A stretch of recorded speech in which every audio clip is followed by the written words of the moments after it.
خو بس یو مسله به ترې ذکر کړو هغه ده چې دا یوم الشک څه ته وایي د شک ورځ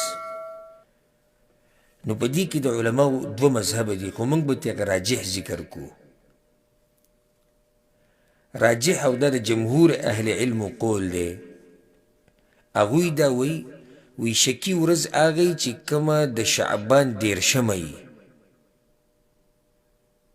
د شعبان څومه وي 13مه وي او د دغه 13مې په دې شپه کې په اسمان کې وریځې یا دوړی چې سپومۍ نه لیدی کېږي یو کم 13مه کېدی شي نه یو کم 13مه خو یقیني دی میاشت ده شکی ورځ به لازم کمه وي 13مه او د شپې به څه وریځ به وي دوړه به وي نه د هغې د لاسه سپومۍ نه ښکاري نو چې سپومۍ نه ښکاري نو خلک اوس شک کې شو چې یاره یا به سپومۍ یي او یا به نه یي نو بعض خلک به دغه روژه نیسي بلکې بعض علما ویلي وي لازم به دا روژه نیسي بعض دا ویلي دي خو صحیح خبره دا ده چې کله داسې ورځ راشي 13مه چې سپومۍ یې په شپه کې ونه لیدی شي د وریځو د لاسه یا د دوړو د لاسه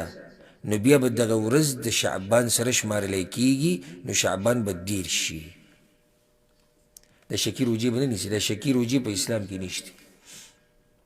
او دلیل په دې باندې دا دی لکه انشاءالله سبا به دغه حدیثونه بیانو هلته به وضاحت کوو روان دي هغه حدیثونه په صحیح بخاري صحیح مسلم کې حدیث دی فإن غبي علیکم که چېرته تاسو سپومۍ لیدو ته کېناستئ او وم نه لیده د دوړو د لاسه فاکملوا عدة شعبان 30 نو شعبان 13 پوره کوي دا سبا د شعبان نشي خو دا نه دي ویلي چې سبا روژه ونیسئ دا به شکي روژې دا به د احتیاط دپاره شي یو روایت کې داسې راځي فإن غم علیکم فاکملوا العدة 30 که چېرته د دغه د باندې پټه پاتې شي د سپومۍ او ونې لیدی شي د وریځو د لاسه سره دوړو د لاسه سره بل څه د لاسه نو شمار د دغې میاشتې به څو پوره کوي 13 پوره کوي خو دا نه دي ویلي چې سبا روژه ونیسئ نو شکي ورځ چې ستاسو ذهن کې شکي ورځ دغې ته وایي او د دغې ورځې روژه نیوه عمار ابن یاسر چې چا په دغه ورځ روژه ونیوه د نافرماني د چا وکړه د پیغمبر صلی الله علیه وسلم مخکې حدیث تیر شو کنه ابو هریره څه وایي پیغمبر صلی الله علیه وسلم وایي چې د رمضان نه یو ورځ مخکې یا 2 ورځې مخکې به روژه نه نیسي دا یو دلیل دی یو حدیث کې داسې راځي فإن اغمي علیکم فاقدروا له 30 بیا اندازه ولګوئ د 13 ورځو یعنی یو کم 13 خو تېرې شوې اندازه ولګوئ مطلب یعنی دا عدت پوره کوي 13 کوي فاکملوا عدة شعبان 30 بعضو دا ویلي دي فقدرو له معنی دا چې قدر نه د ټکې اخیستی شوی دی یعنې تنګسیه راولئ تنګسیه راولئ به کومه میاشت باندې په شعبان باندې وي نو شعبان چې تنګه کړي نو څو به شي 29 به شي نو سبا یې روژه ونیسه خو موږ دوی ته دا وایو چې یو خو دا تفسیر دې ځای کې مناسب نه ځکه چې پیغمبر په خپله وضاحت وکړو دغه حدیثونو کې ښه واضح وي چې شعبان 13 پوره کوي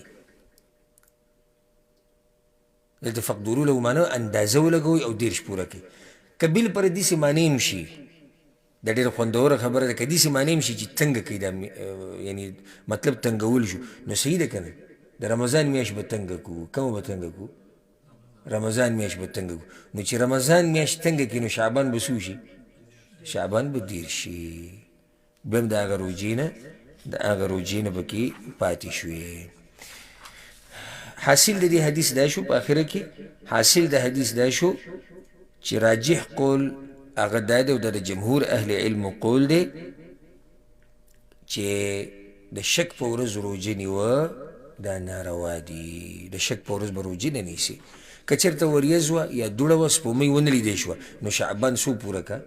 13 پوره که او بل ورځ بیا یقیني رمضان دی په دې باندې به اکتفا وکړو انشاءالله سبا به د 3 نمبر حدیث نه شروع کوو د عبدالله بن عمر الله سبحانه وتعالی دې موږ پوه کړي په قرآن او په حدیث باندې هذا والله اعلم وصلى الله وسلم على نبينا محمد وعلى آله وصحبه أجمعين